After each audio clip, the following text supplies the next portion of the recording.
All right, so get ready because today we are going deep on the top 5 regrets of the dying. Ooh, that's a heavy one. Yeah, it is, but also super fascinating. For sure. We're going to be looking at a book by Bronnie Ware. Oh, yeah, I've heard of her. She was an Australian palliative care nurse. Right.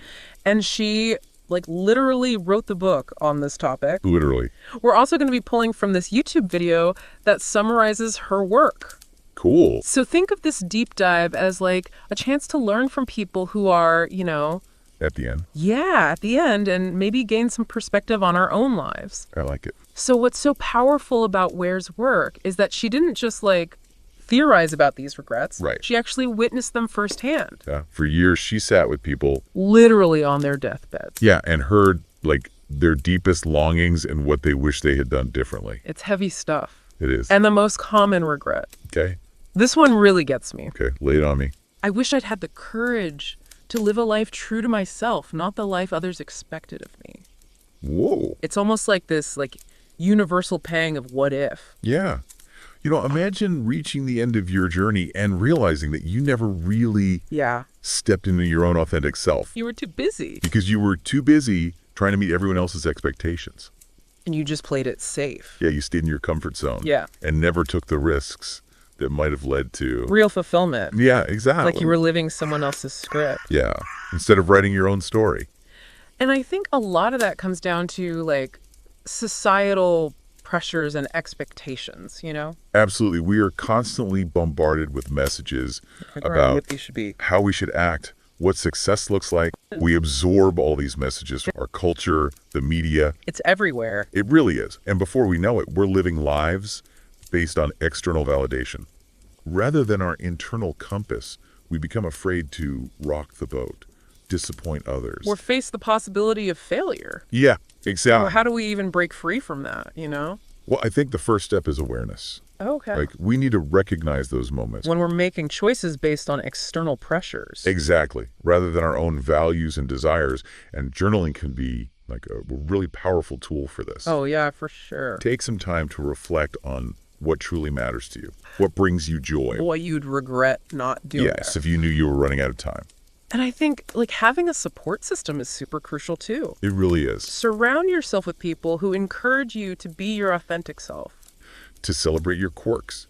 And who challenge you to step outside of your comfort zone. Totally. Yeah, we need people who believe in us, who see our potential, and who remind us that... It's okay to stumble. Yeah, and fall as long as we keep moving forward. And sometimes, that might even mean seeking out professional guidance. Like a therapist or coach who can help you... To navigate those internal barriers. Exactly, and develop the courage to live a life that aligns with your true self. So the second regret on Ware's list. Okay. This one really hits home, especially in today's hustle culture. Okay, who is it? I wish I hadn't worked so hard. Oh, wow. No one said, gee, I wish I had more cash to take with me. Wow, that's powerful. I know, right? It's like a wake-up call. It really is. It's like a wake-up call to examine our priorities, We get so caught up in the pursuit of success, often defined by money and status, that we forget to savor the simple joys of life. Yeah, and we sacrifice our time, our health, our relationships. At the altar of achievement. Only to realize later that we've missed out on what truly matters. It's like we're on this relentless treadmill. Yeah, constantly striving for more. But never really stopping to ask ourselves, why? Why am I working so hard? What am I trying to prove? Who am I neglecting in the process? So many good questions. Yeah. It's a question worth pondering. It is. Because for many of us, the answer might be rooted in fear. Fear of not being enough. The fear of failure. Fear of missing out. We work ourselves to the bone. Not because we love what we're doing. But because we're afraid of what will happen if we slow down. So how do we escape that fear-driven cycle? That's the question. How do you find that balance between pursuing our goals and living a fulfilling life? Well, I think it starts with recognizing that our worth isn't tied to our productivity. Okay. We are valuable simply because we exist. Not because of what we achieve. Or how much money we make. And once we, internalize that truth, it becomes easier to set boundaries and prioritize our well-being. Which might mean having tough conversations. With ourselves and with others. Maybe it's about saying no more often. Delegating tasks. Or setting realistic expectations. Absolutely. It's about reclaiming our time and energy. And investing it in things that bring us joy and nourish our souls. like spending time with loved ones, pursuing creative passions. Or simply enjoying moments of stillness and solitude. So the takeaway here is to redefine our relationship with work, To view it as a means to an end. not the end itself. And remember, life is too short to spend it chasing a never-ending to-do list. For sure. You know, it's interesting how these regrets, they kind of like build upon each other. Oh yeah, for sure. It's like if you're not living authentically and you're working yourself to the bone, Yeah. you're going to bump into this next regret on Ware's list. Okay, what is it? I wish I'd had the courage to express my feelings. Wow. And this one, I think we all struggle with this, Yeah, absolutely. at least to some extent. It's heartbreaking to think that so many people reach the end of their lives Yeah. with just a heart full of unexpressed emotions. It's like we build these walls around ourselves. Yeah, thinking we're protecting ourselves from getting hurt. But we're also blocking out the possibility of like... Deep connection and intimacy. Exact. And that isolation. Yep. That inability to truly connect with others, it can lead to a profound sense of loneliness. Even if you're surrounded by people. Even if you're surrounded by people who care about you. So how do we break down those walls? It is easier said than done. Much easier said than done. But I think the key is to start small. Okay. Begin by practicing vulnerability. In safe spaces. Yeah, with people you trust. Like, share your feelings about something simple. Like how your day went, or like a challenge you're facing. Yeah, a moment of joy you experience. Yes, something small. And remember, vulnerability isn't about, like, oversharing, dumping all your emotional baggage on others. It's about being authentic. It's about letting people see the real you, even the messy parts. Yeah, and I also think it's important to be a good listener. Absolutely. When someone's sharing their feelings with you, like, listen with empathy. And without judgment, create a space where they feel safe to open up. Because ultimately, vulnerability is a two-way street. It requires the courage to express yourself, but also the willingness to receive the emotions of others. And as we build those muscles of vulnerability, We realize it's not a weakness. it's a strength. Yeah. It's what allows us to forge those deep, meaningful connections. And to experience the full spectrum of human emotions. Okay, so regret number 4. This one speaks to, like, the importance of nurturing those deep connections. Okay, let's hear it. I wish I had stayed in touch with my friends. Oof, yeah. I've definitely felt that one. We've all been there. Life gets busy. It does. We get caught up in our routines. Yeah, and suddenly years have passed without us reaching out to people who were once so important to us. Yeah, we just assume that those friendships will always be there. Yeah, like we can just pick up right where we left off no matter how much time has passed. But friendships require effort. They do, just like any other relationship. Yeah, need to be nurtured.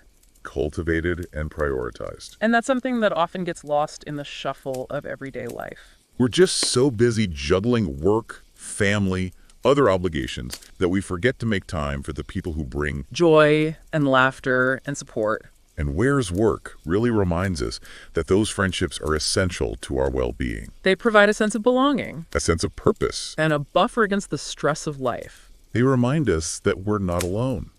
So how do we avoid falling into the trap of letting those friendships fade away? It's about being intentional. Okay.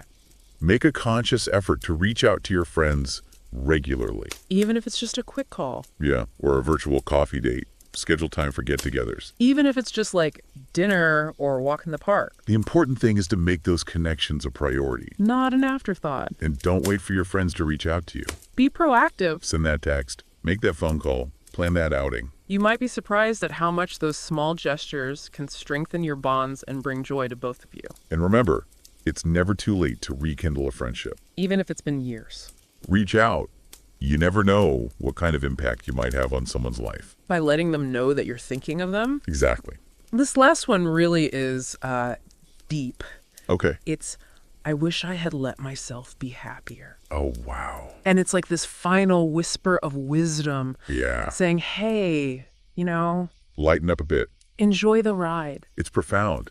It is. So many people spend their lives chasing happiness. Thinking it's a destination. Yeah, like they'll reach it someday. But where's patience realize that it's not about... Achieving some perfect state of bliss. Right. It's a choice. You can make it each day. Regardless of your circumstances. And that YouTube video, that we talked about, it states that... happiness is a choice. And it really is. It's so easy to get caught up in that negativity bias, Absolutely. We tend to focus on what's wrong instead of what's right, We dwell on problems, anxieties, what we lack. instead of appreciating the good things. So it's a mindset shift. It is. It's about cultivating gratitude, noticing the small joys and choosing to focus on the positive, even when things are tough. And it kind of ties back to that first regret. Living authentically. Yeah, if you're constantly trying to meet everyone else's expectations, You're probably not giving yourself space to, to discover what truly brings you joy. exactly. We can't truly be happy if we're not living in alignment with our own values and desires.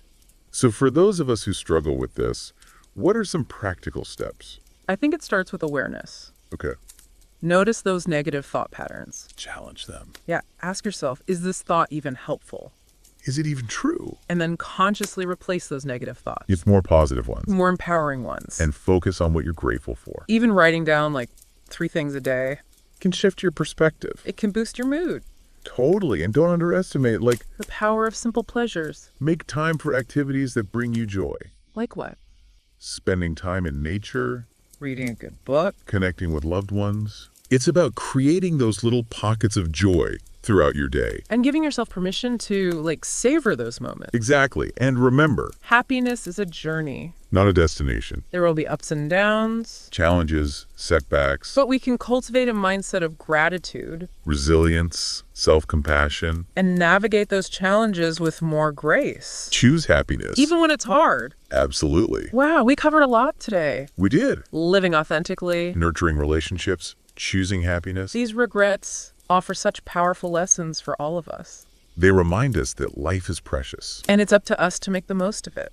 Live intentionally. Prioritize what truly matters. Let go of the things that hold us back. From experiencing true fulfillment. Exactly. So as we wrap up this deep dive, Okay. I want to leave you with a final thought. Okay. If you could make one phone call right now, Who would it be to? and what would you say? Think about it. Who are the people you cherish most? What words of love, appreciation, or forgiveness? Have you been holding back Don't wait. for a special occasion or the right time?